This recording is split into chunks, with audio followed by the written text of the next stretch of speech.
Bismillahirrahmanirrahim. Assalamualaikum warahmatullahi wabarakatuh. Ashadu an la ilaha illallah, ashadu anna Muhammad Rasulullah. Allahumma sholli ala sayyidina Muhammad wa ala ali sayyidina Muhammad kama sholaita ala sayyidina Ibrahim wa ala ali sayyidina Ibrahim bil alamina innaka hamidum majid. Tolong pintunya ditutup dulu nanti supaya suara-suaranya tidak masuk. Ditutup aja karena noise-nya nanti masuk ke sini. Oke, kita lanjutkan kajian-kajian kita sebagaimana waktu-waktu yang lalu. Ini adalah mampir ngombe ya. Aku dalam suasana lelah ini Mas Ian ya. Kemarin terburu-buru dalam stressing waktu ya.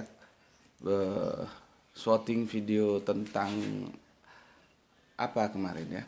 Seri kedua tamat, tidak ada paksaan untuk berislam, laikorafidin ya, itu dalam stressing waktu yang ketat ya, karena harus segera berangkat ada kajian ke Blitar ya. Dari sini ke sana itu hitungan waktunya sekitar 3 jaman ya. Berarti kalau PP 6 jaman di perjalanan, dan tadi malam pulang sudah malam ya. Jadi ini agak-agak ya, bukan agak-agak ya lelah juga ya, menempuh perjalanan selama pulang pergi itu 6 jam ya. Tapi bagaimanapun okelah, kita coba tetap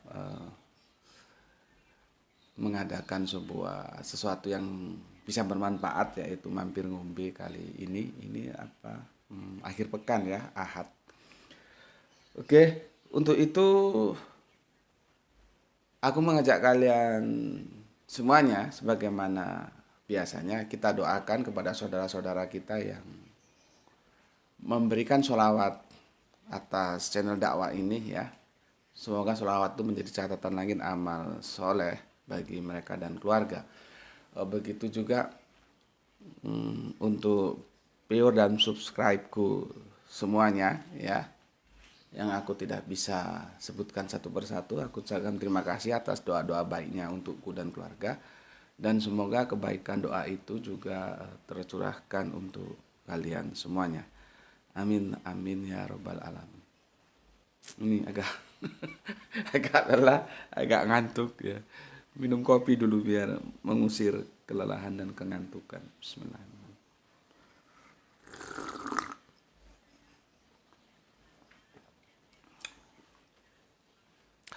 Dalam era informasi yang sangat terbuka dan global ini, memang menjadi sesuatu yang perlu diperhatikan maksudku itu ketika kita bertutur kata ya. Sebagaimana kita tahu toh, sebagai manusia itu memang kadang-kadang juga bisa selip lidah, keseleo lidah ya dalam berkata-kata. Terutama yang telah menjadi publik figur ya, sudah terlanjur terkenal menjadi publik figur, itu memang harus ekstra hati-hati di dunia informasi yang serba terbuka ini. Ada 2 kemungkinan sih. Boleh jadi sebetulnya publik figurnya itu menyampaikan dengan benar, tapi dipahami secara salah, dan itu terblow up, dia menjadi tertuduh dan yang disalahkan. Bisa jadi begitu. Bisa jadi juga memang publik figur itu selip lidah, artinya dia salah berucap atau bertutur kata, dan itu diterima oleh publik sebagai sebuah kesalahan, dan seperti tadi dia juga tertuduh menjadi yang tersalah. Jadi memang situasi kondisi yang sudah kita alami ya di era-era kekinian ya seperti ini. Makanya sebetulnya harus saling hati-hati sih ya. Yang berucap itu ya hati-hati, yang mendengar juga hati-hati, karena ada 2 kemungkinan tadi, sebetulnya yang salah yang mana gitu ya. Kenapa harus berhati-hati? Ya karena suasana informasi kita tidak seperti tahun-tahun dahulu ya. Sekarang itu sudah media sosial sudah begitu dimanjakanlah kehidupan kita dengan media sosial. Oke, kali ini aku akan mengajak kalian dalam suasana yang ya masih Masih sejuk, masih pagi ya, meskipun tidak terlalu pagi seperti biasanya ya. Untuk mendiskusikan dalam acara mampir ngombe kita kali ini adalah tidak ada legalitas KDRT dalam Islam. Itu tajuk kita ya. Kalau kemarin ini hubungannya dengan rumah tangga ya. Kalau kemarin kan satu gubuk tidak boleh ada dua akidah ya. Ya, apakah ini kebetulan atau gimana enggak tahu lah ya, wallahu alam. Tapi yang jelas mampir ngombe yang kemarin itu tentang rumah tangga, ini juga tentang rumah tangga ya. Tidak ada, aku ulangi, tidak ada legalitas KDRT dalam Islam. Jadi Islam itu tidak pernah melegalitas yang namanya KDRT. KDRT kita sudah tahu lah ya, apa itu KDRT. Yang menjadi kita mungkin saja tidak atau belum tahu adalah kenapa disebut rumah tangga ya. Aku dari tadi berpikir, itu kan kata majemuk ya, rumah dan tangga. Lalu kenapa disebut rumah tangga? Kok enggak rumah bersama misalkan, atau rumah keluarga, atau rumah apalah? Kenapa rumah dan tangga? Kenapa diksi tangga yang diambil sehingga menjadi satu idiom dalam membentuk sebuah kata majemuk, rumah, tangga. Itu kan berasal dari dua diksi. Rumah yang satu dan tangga yang satu menjadi satu idiom, atau lebih kita kenal dengan kata majemuk, dan akhirnya tidak boleh dijadikan makna perkata ya, harus dalam satu makna. Maka kita kenal lah rumah tangga.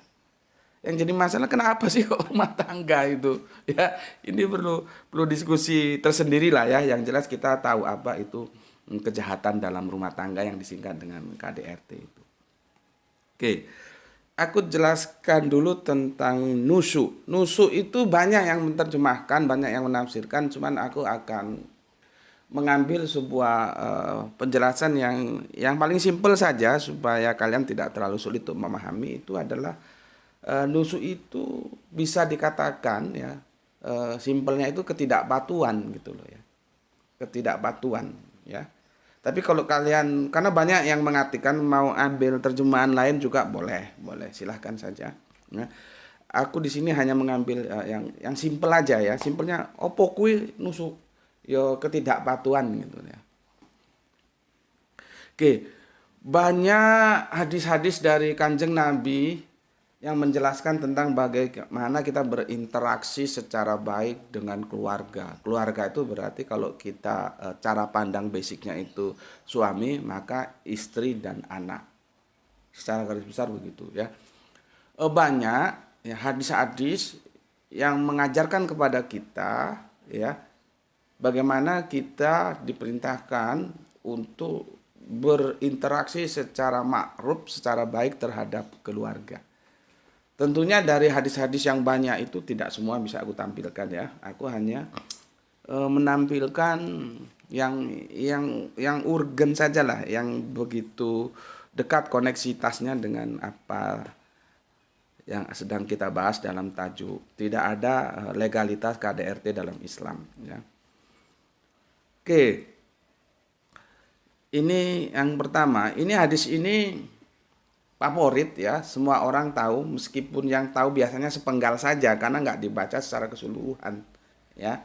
Tapi tetap aku bilang hadis ini favorit ya, viral kalau bahasa sekarang viral gitu ya. Artinya banyak yang tahu, banyak yang sering menukil hadis ini. Meskipun secara apa ya, secara tinjauan sains hadis ini bermasalah karena ada harfun yang salah diartikan, dan itu artinya dia menjadi salah dipahami ya. Kan dalam linguistik Arabian itu ada isim, kata benda, ada fiil, kata kerja, dan ada huruf atau harfun, terserah mau pakai yang mana ya. Itu gampangnya ya bukan kata kerja, bukan kata benda gitu. Itu digolongkan menjadi harf. Jadi kalau di pondok-pondok pesantren itu pengelompokan katanya dalam lisanul Arabian itu seperti itu ya. Nah, di teks ayat dari hadis yang mau aku bacakan ini ada masalah, cuman masalah itu kita abaikan dulu. Nanti terkait dengan Quran surat An-Nisa ya. Surat An-Nisa surat 4 ayat 1 itu juga bermasalah terjemahannya ya.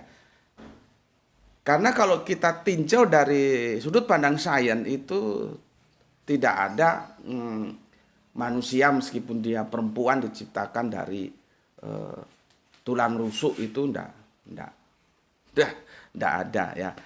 Begitu juga di Quran surat An-Nisa ayat 1 ya, surat 4 ayat 1 itu tidak ada namanya laki-laki itu diciptakan dari perempuan, itu enggak ada. Cuman tafsir-tafsir itu menjadi keliru karena biblikal ya, pengaruh biblikal masuk ke dalamnya sebelum dia menafsirkan. Dan hal itu bukan dalam menu yang sedang kita diskusikan ya. Itu kita abaikan saja dulu, mungkin kalau mau didiskusikan ya kita kasih ruang tersendiri ya. Oke, aku bacakan hadisnya seperti ini.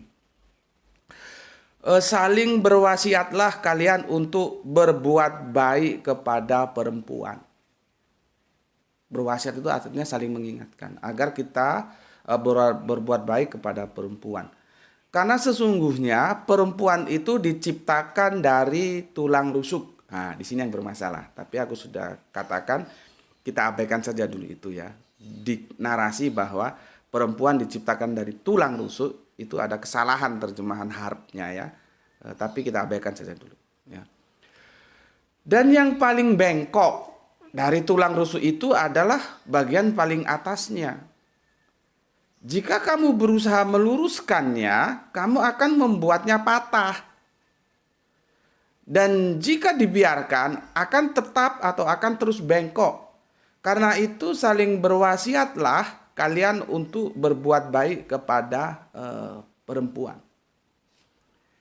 Hadis ini disuguhkan dalam metafora yang manis sekali, ya. Yang pesan intinya, saling berwasiatlah kalian untuk berbuat baik kepada perempuan ya, karena karakter perempuan itu seperti itu tadi ya. Kalau dikerasin dia patah, kalau dibiarin tetap bengkok. Jadi memang sudah diingatkan kita kepada wanita bila bersikap ya. Kanjeng Nabi kita sudah, orang Jawa bilang sudah wanti-wanti gitu loh ya.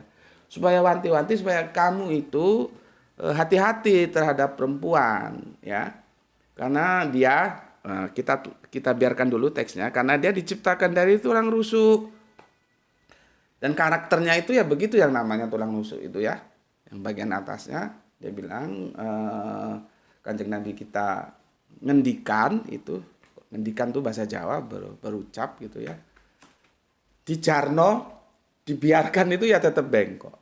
Nanti kalau diluruskan kuat-kuat dia patah gitu. Jadi kalau dalam teori hukum industri itu kita tidak boleh maksimal, tidak boleh minimal. Kita cari yang optimal. Ketemu sudah di sini.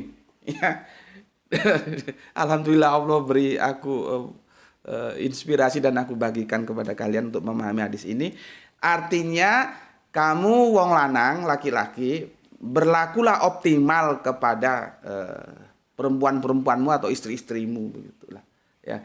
Optimal itu artinya jangan maksimal, jangan minimal. Kalau maksimal dia patah, kalau minimal dia tetap aja bengkok. Jadi yang optimal di antara maksimal dan minimal. Itu pendekatannya kalau aku menggunakan strategi industri seperti itu ya. Jadi kalau kita mau memproduk barang dalam sebuah pabrikasi itu dicari yang optimal. Seperti raw material, bahan baku itu hitungannya optimal, bukan maksimal, bukan minimal. Karena kalau kita nyimpang dikit ya. Karena dalam teori teknik industri itu diajarkan operation reset namanya. Ya, itu hitungannya jelimet ya. Bahan baku itu harus terjaga secara aman, safe ya. Karena kalau dia minimal, ketika kita mau memproduksi bahannya nggak ada, jadi mandek. Kalau kita maksimal ya, bahannya terlalu banyak, itu apa? Modal tertanam di situ. Jadi modalnya terserap di bahan baku, dan sedangkan yang lain juga perlu biaya. Jadi berat sebelah, cash flow jadi bisa mampet. karena modal tertanam di situ. Itu yang pertama. Yang kedua, kalau bahan bakunya itu misalkan kita produk mobil itu mungkin tidak terlalu masalah karena baja itu mau berapa lama tetap aja tidak busuk. Kalau misalkan kita produk-produk makanan dan bahannya itu tidak tahan lama, menjadi masalah. Maka dicari yang optimal, bukan yang maksimal, bukan yang minimal, ya, yang optimal. Begitu juga kita memperlakukan wanita. Pesan Kanjeng Nabi kita itu ngendikan, ya, beliaunya itu, ya, cari yang optimal, jangan terlalu keras, jangan terlalu lemah, ya. Itu yang dipesankan. Oke, alhamdulillah. Aku kira dengan teori industri tadi itu kalian bisa lebih mudah memahami hadis ini. Ya, jadi konteks hadis itu seperti itu, ya. Sekarang kita nukil lagi, ya. Ini yang penting-penting saja yang aku nukil, ya. Ini dari Al-Aswad, ya. Diriwayatkan dari Al-Aswad. Aku bertanya kepada Aisyah, maksudnya Bunda Aisyah, apakah yang dikerjakan oleh Rasulullah Shallallahu Alaihi Wasallam, maksudnya Kanjeng Nabi kita, apa yang dikerjakan Kanjeng Nabi kita di rumahnya, ya. Ibunda Aisyah berkata, Ibunda Aisyah berkata, beliau membantu menyelesaikan pekerjaan rumah tangga. Maka apabila telah masuk waktu sholat, beliau keluar untuk sholat. Ya, aku jadi ingat ketika honeymoon, ketika terlalu keren honeymoon, ya.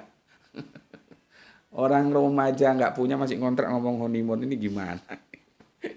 Ketika aku baru menikah dengan istriku gitulah, ya. Kalau honeymoon itu kan orang kelas-kelas borjuis, kalau proletar ini ya opo ono wis. Aku begitu menikahi istriku terus tak ajak ke Sumatera ketemu keluargaku. Khususnya ketika aku ajak istriku ke rumah bule, adik dari orang tuaku itu, ya. Almarhum buleku itu, kalau aku tetap manggilnya mama juga karena aku sempat diasuh oleh buleku itu, ya. Jadi aku tetap manggilnya mama juga. Istrinya pamanku gitu, ya. Aku dipesankan begini, bojomu ojo mbok kebono lo, ya. Gitu. Jadi ketika kami habis makan di meja satu keluarga itu, ya. Istriku kan mengemasi piring-piring bekas langsung dicuci itu. Ketika istriku ke dapur membersihkan piring-piring, nyuci piring gitulah gampangnya. Mamaku, buleku tadi itu berpesan sama aku, bojomu aja mbok kebono lo, ya. Itu buleku yang sekarang sudah almarhum, semoga Allah memberikan kasih sayang dalam tidur panjangnya, ya. Kata kebono dalam bahasa Jawa itu berasal dari etimologinya kerbau. Kerbau itu pekerja keras. Jadi ketika aku diwasiatkan oleh mamaku, oleh bulikku tadi, bojomu ojo mbok kebono lo, yo. Artinya kamu jangan menjadikan istrimu itu kerbau. Artinya jangan kamu bebani dengan pekerjaan-pekerjaan yang memberatkan. Jangan kamu jadikan dia seolah-olah pembantumu dan kamu adalah rajanya.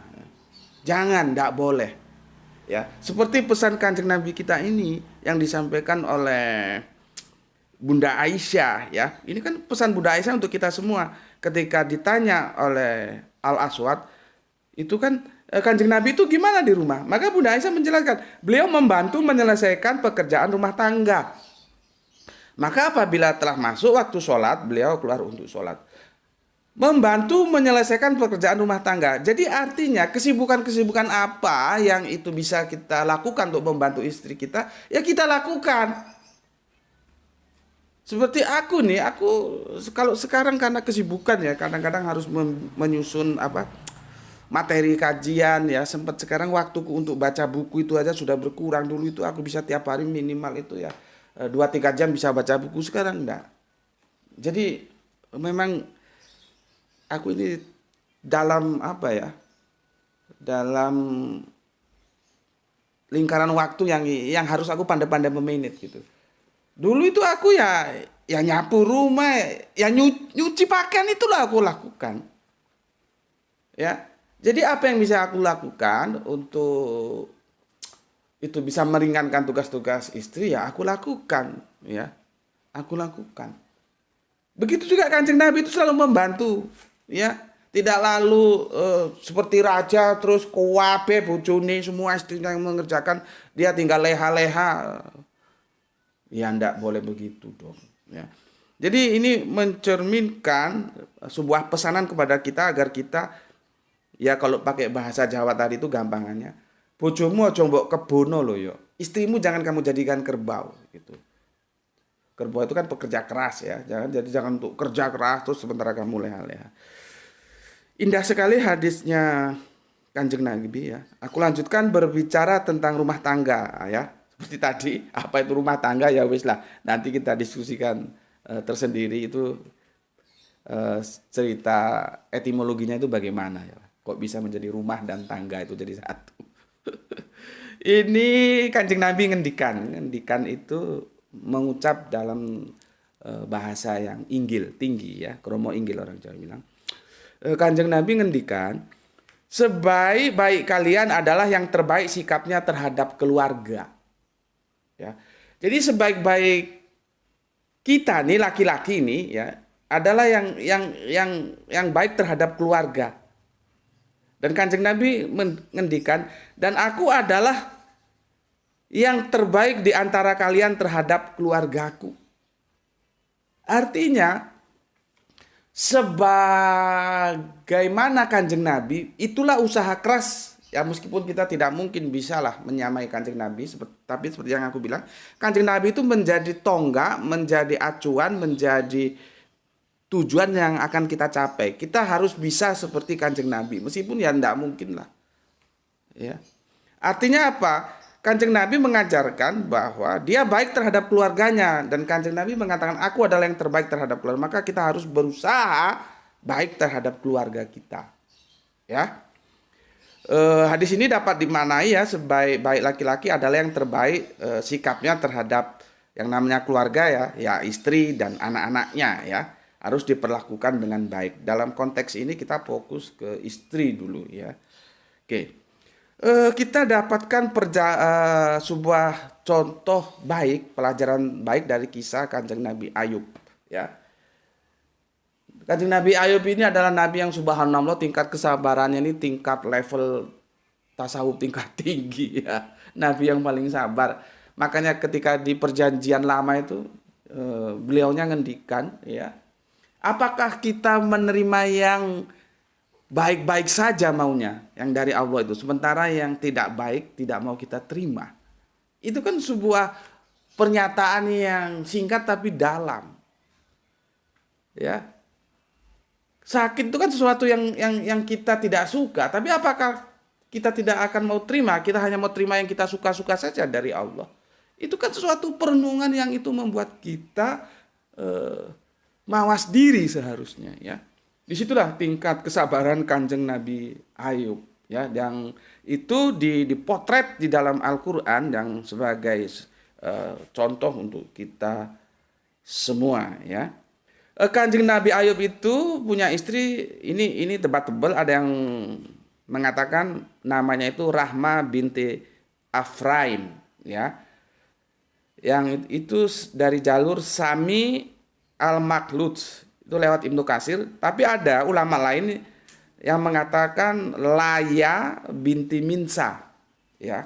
Ya nggak mungkin kedua-duanya benar karena bintinya sudah berubah.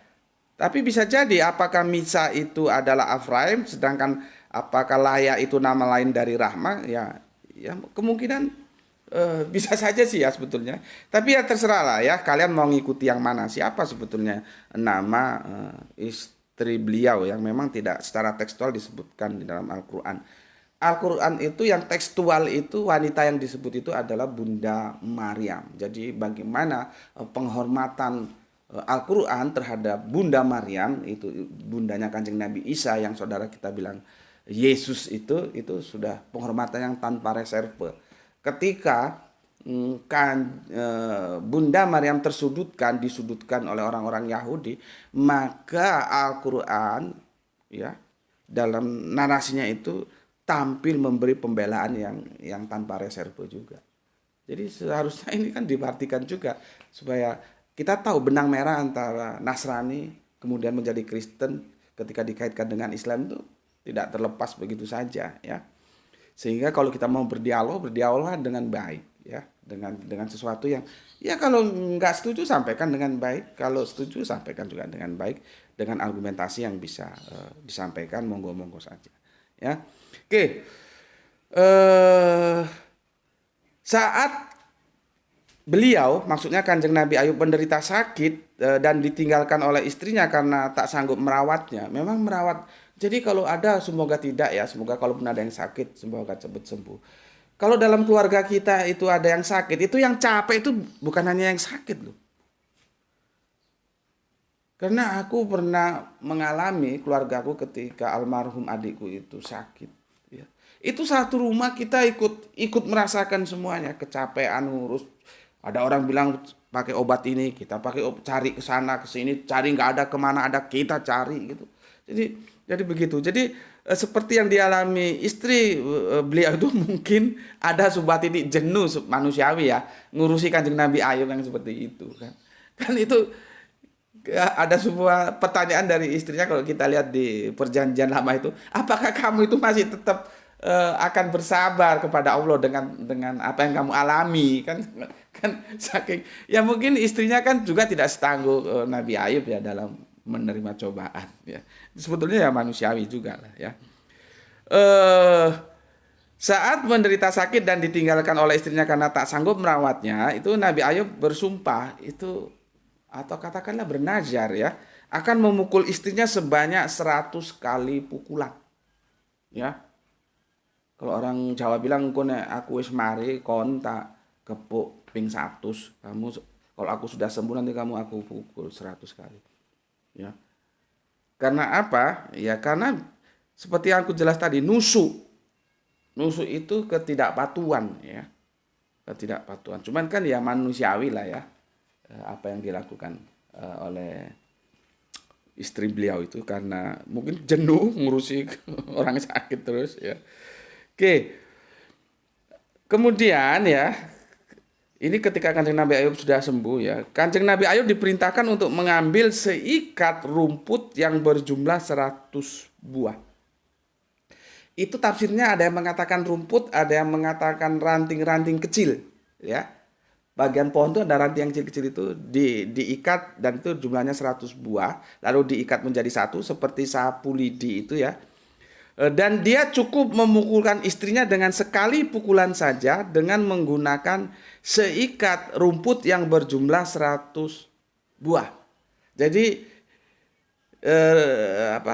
riwayat ini menyebutkan seikat lidi yang berjumlah 100 buah. Jadi banyak yang meriwayatkan ya, ada bilang rumput atau ranting atau lidi itu penafsirannya memang begitu. Tapi intinya substansinya adalah pukulan yang tidak menyakitkan, tetapi itu harus dilakukan karena Kanjeng Nabi sudah bernazar, sudah bersumpah gitu dia. Itu terpotret dalam Quran surat Syad, surat ke-38 nomornya 44. Bismillahirrahmanirrahim. Dan ambillah dengan tanganmu seikat, di sini diterjemahkan rumput ya. Kan ada bagian rumput-rumput yang gede-gede itu ya. Seikat rumput, maka pukullah dengan itu dan jangan melanggar sumpah. Jadi makanya kalian juga hati-hati, jangan gampang bernazar, karena nazar itu ya harus dilaksanakan, gitu ya. Jadi ini dalam kerangka kita diajarkan dua, ya. Pertama, jangan gampang-gampang bernazar. Yang kedua, kalaupun kita memukul istri itu, memukul dengan sesuatu yang tidak membahayakan, tidak menyakitkan secara physically. Ya. Makanya aku pernah dikirimi ayat ini itu ya, terus dipasang foto wanita yang lebam-lebam baru dihajar gitu. Ya aku sih diam saja. Bagaimana kita mau berbicara dengan orang awam? karena pemahaman dia seperti itu kan kesalahan pemahaman dia, ngapain juga ditawarkan ke orang. Tapi kan ya bagaimana kita mau menjelaskan kepada dia sedangkan penjelasannya ini panjang banget, nggak sesederhana itu. Ya. Dia yang salah memahami kok orang lain suruh mengikuti pemahaman dia. Ya. Jadi jadi ketika aku tidak menjawab itu ada dua kemungkinan. Pertama etikanya tidak masuk, yang kedua memang mau dijawab bagaimana? Karena penjawabannya itu tidak sesederhana itu. Ya. Makanya seharusnya kalau tidak tahu ya tanyalah dengan baik, nanti kan dijelaskan ya. Jadi ada foto perempuan baru lebam-lebam itu dihajar terus ditempeli ayat ini. Wah ini KDRT dalam Islam. Oh tidak begitu bos. Ya. Sorry. Bukan ayat ini yang dinukil. Yang dinukilnya itu nanti yang kita bahas surat An-Nisa 434. Ya bukan ini ya. Dari ayat ini aku ulangi lagi mengajarkan kepada kita pukulan itu pukulan yang seperti apa. Intinya pukulan itu pukulan yang tidak menyakitkan. Ya, oke, ya. Jadi tidak boleh kalau menyakitkan. Sekarang kita masuk ke ayat yang berikutnya. Quran surat An-Nisa surat 434. Begini dia. Perempuan-perempuan yang kamu khawatirkan nusuknya, tahu nusuknya ya. Nusuknya itu ketidakpatuhannya. Ketidakpatuhan yang paling sakral dalam rumah tangga itu adalah kalau orang Jawa bilang pendaringannya dobol. Pendaringannya dobol itu artinya dia sudah berselingkuh dengan laki-laki lain. Itu yang nusuk di atas segala nusuk itu yang sangat tidak boleh terjadi dalam sebuah rumah tangga. Kalau orang Jawa bilang tadi itu pendaringannya dobol itu dia berselingkuh di belakang dengan laki-laki lain padahal ada suaminya. Ya. Itu tabu gitu ya. Oke, aku baca lagi. Perempuan-perempuan yang kamu khawatirkan nusuknya, maka nasihatilah mereka dan tinggalkanlah mereka di tempat-tempat pembaringan serta pukullah mereka. Lalu jika mereka telah menaati kamu, janganlah kamu mencari-cari jalan untuk menyusahkan mereka. Sesungguhnya Allah Maha Tinggi lagi Maha Besar. Dan ayat ini sering begitu. Makanya kita kadang mikir juga ya, ini orang ini mau tanya, mau menyerang atau mau yang mana gitu loh. Karena dia tidak perhatikan diksi terakhir itu ya dalam sebuah narasi.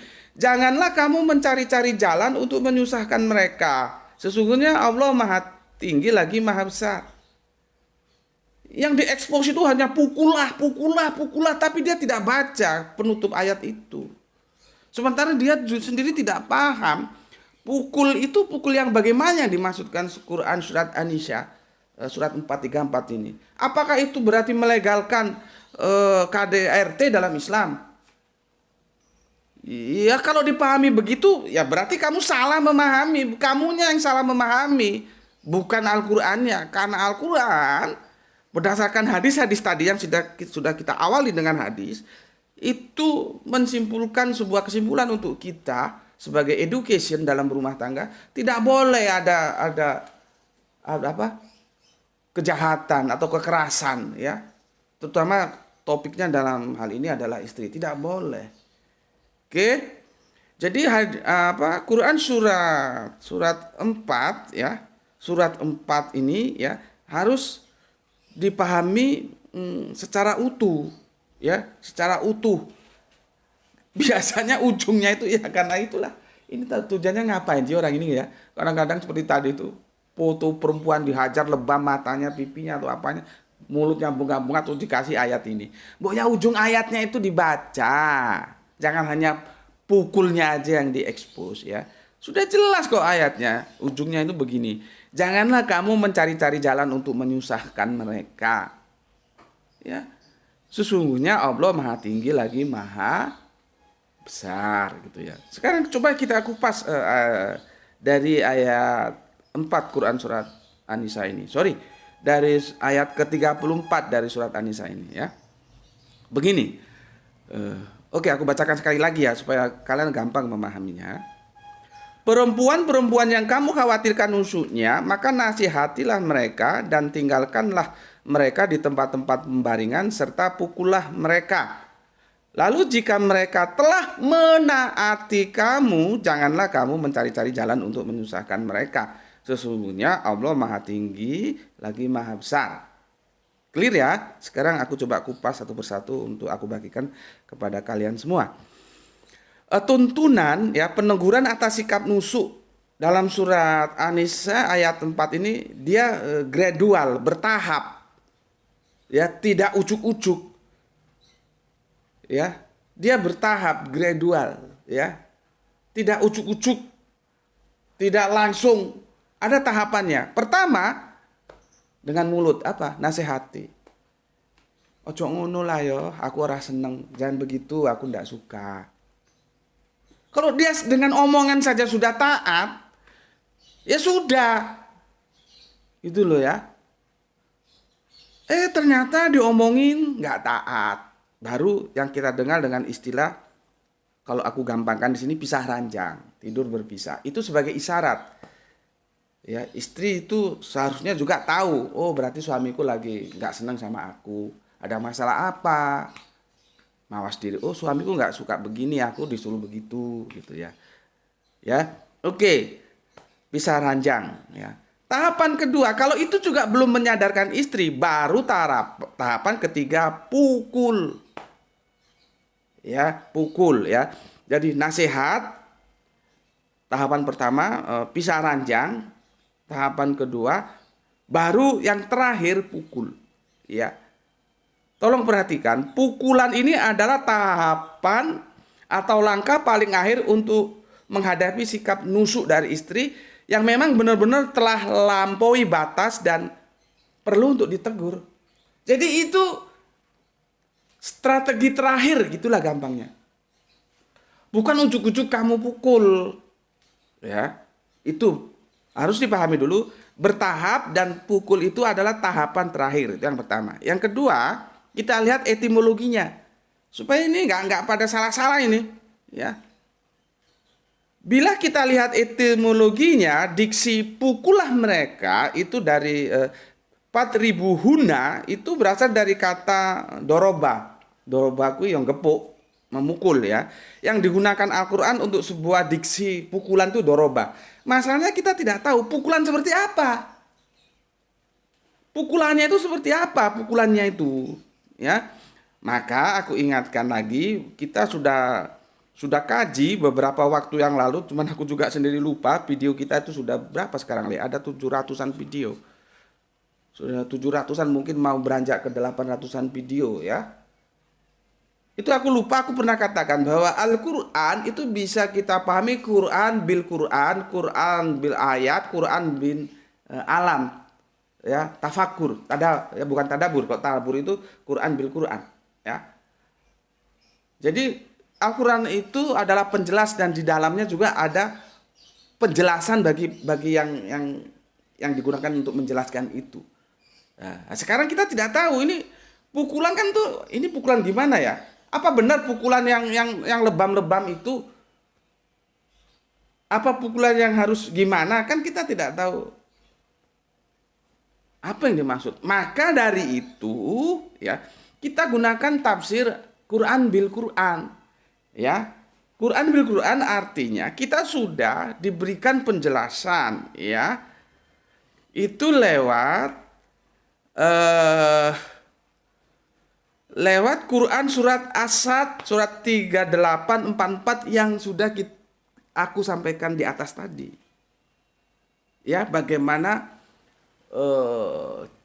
cara Kanjeng Nabi Ayub memukul istrinya. Ya, bagaimana cara memukulnya? Kalau di hadis itu ada lagi penjelasan, sayang tidak aku sertakan itu. Bagian mana yang boleh dipukul itu rinci ya. Sebetulnya perlu ya hadis bagian mana itu yang tidak boleh dipukul itu, cuman ya kalian cari sendirilah ya. Tapi ada hadis itu ya. Itu jadi pukulan itu ada cara memukul, ada bagian mana yang boleh dipukul. Kalau bagian mana yang boleh dipukul itu ada hadis menjelaskan ya. Kalau yang cara memukulnya itu ya seperti yang diajarkan kepada kita lewat kisah Kanjeng Nabi Ayub di Quran surat 38 surat 44 ya. Maka memukul dalam artian di Al-Quran surat An-Nisa surat 434 ini ya, kita tafsir Quran bil Quran, Quran dengan Quran itu adalah bukanlah pukulan yang mencederai atau menyakitkan, tetapi pukulan yang hanya sekedar untuk membuat istri kita menjadi patuh dengan kita, dan itu pun merupakan cara terakhir. Oke, begitu mampir ngombe pagi ini akhir pekan ya, hari Ahad ya. Seperti biasanya mungkin di antara saudara-saudara kita ada yang sedang berlibur, ketika waktu sholat jangan lupa mampirlah sejenak ya di Kelanggar, ke masjid, ke musola, tunaikan ya kewajiban kita sebagai orang Islam untuk sholat. Dan ketika waktu giliran makan ya ajak asisten rumah tanggamu makan bersama menu yang sama di atas meja yang bersama, supaya orang lain tahu oh ternyata Islam itu punya syariah, punya aturan ya. Sampai hal yang sekecil itu juga kita diatur ya. Oke, itu dari aku. Kalau yang mungkin tidak sedang menikmati akhir pekan atau sedang berdagang, berjualan, semoga kalian sukses dagangnya, jualannya laris ya. Begitu juga mungkin ada yang bekerja. Semua ikhtiar kalian pagi ini dalam menggapai rezeki dari Allah, diberikan rezeki yang barokah. Itu dari aku. Intinya ya bahwa tidak ada legalitas KDRT dalam Islam. Bismillahirrahmanirrahim. Alhamdulillahirabbil alamin.